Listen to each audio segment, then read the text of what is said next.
நலங்கு வச்சோன்னா நம்ம அதை எப்படி ரீடச் கொடுக்கறது, அவங்களுக்கு எப்படி நம்ம அனுப்புறது அப்படின்னு சொல்லி இதுதான் நம்ம பார்க்க போகிறோம். நம்மளோட கூலி ப்ரஷ் இருக்கா, கூலி ப்ரஷோட இந்த கூலி போர்ஷன் எடுத்துக்கோங்க. அதை எடுத்தோடனே நல்லா உங்களுக்கு சந்தனம் ட்ரை ஆகிட்ட பிறகு என்ன ஆகும், அதை எப்படி பஸ்ட் அவுட் பண்ணாலே வந்துடும். இது கொஞ்சம் ட்ரையாக தான் இருக்குது இந்த சந்தனம், ஏன்னா நம்ம ட்ரையலுக்காக நம்மளே இப்போ நலங்கு வச்சு காமிச்சிருக்கோம். நீங்கள் சந்தனத்தை டஸ்ட் பண்ணும்போது அவங்களோட மர்ஜ் பண்ணி டஸ்ட் பண்ணிங்கன்னா அதுவே ஒரு மார்க்காவோ இல்லை கலராகவோ ஃபிக்ஸ் ஆகிடும். சும்மா லைட்டாக ப்ரஷ்ஷும் ஸ்கின்னும் ஓவராக மஜ் ஆகாமல் லைட்டாக நம்ம சந்தனம் வச்சுருக்கோம். நல்லா ஜூமில் காட்டுமா, சந்தனம் வச்சுருக்கோம், குங்குமம் வச்சுருக்கோம். குங்குமத்தோட லேயருமே தனியாக தெரியுது, உங்களுக்கு தெரியுதா? நல்லா கூலி ப்ரஷ் வச்சு டஸ்ட் பண்ணி எடுத்துட்டு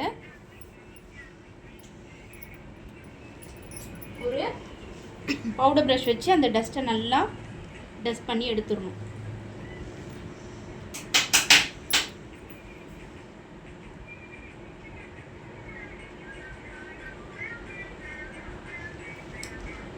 இப்போ அங்கே அந்த சந்தனம் இல்லை, ஆனால் அந்த சந்தனத்தோட மார்க் இருக்கா, அந்த மார்க்கை தான் நம்ம மறைய வைக்க போகிறோம். அதுக்கு என்ன பண்ணணும், திருப்பி ஃபர்ஸ்ட்லேருந்து மேக்கப் போடணுமா? இல்லை பண்ணக்கூடாது. என்ன பண்ணணும், ஆல்ரெடி நான் இதை டிப்ஸாக கொடுத்துருக்கேன். நம்ம என்ன பண்ணுவோம், நம்ம என்ன கலர் அவங்களுக்கு ஸ்கின் டோன் எடுத்தோமோ அதே கலரோட கன்சீல் க்ரீம் எடுத்து லைட்டாக அப்ளை பண்ணிட்டீங்கன்னா அந்த இடம் நம்ம ஸ்கின் மாதிரியே உங்களுக்கு கவர் ஆயிடுச்சா? அது மேலே அதுக்கப்புறம் லைட்டாக நீங்கள் பவுடர் கொடுக்கறதுக்கு முன்னாடி ஒரு பிளெண்டிங் கொடுக்கணும். Very good. கன்சீலர் அப்ளை பண்ணுறோம், பண்ணிவிட்டு ஒரு மைல்டு பிளெண்டிங் கொடுக்குறோம்.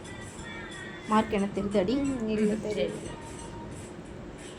நல்லா பிளெண்டிங் கொடுத்துட்டு லாஸ்ட்டாக பவுடர் போட்டு செட் பண்ணுறோம். அந்த பார்ட்டுக்கு மட்டும் நீங்கள் தனியாக செட்டிங் ஸ்ப்ரே அடிக்கணுமாம்மா, ஃபிக்ஸிங் ஸ்ப்ரே அடிக்கணுமா? அடிக்கக்கூடாது.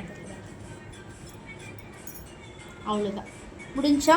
உங்களுக்கு இப்போ அது சந்தனம் நம்ம வச்சதுக்கான ஏதாவது ஒரு மார்க்கோ ஏதாவது தெரியுதா? காமனாக இருக்கா? ஓகே, இதுதான் அந்த டிப்ஸ்.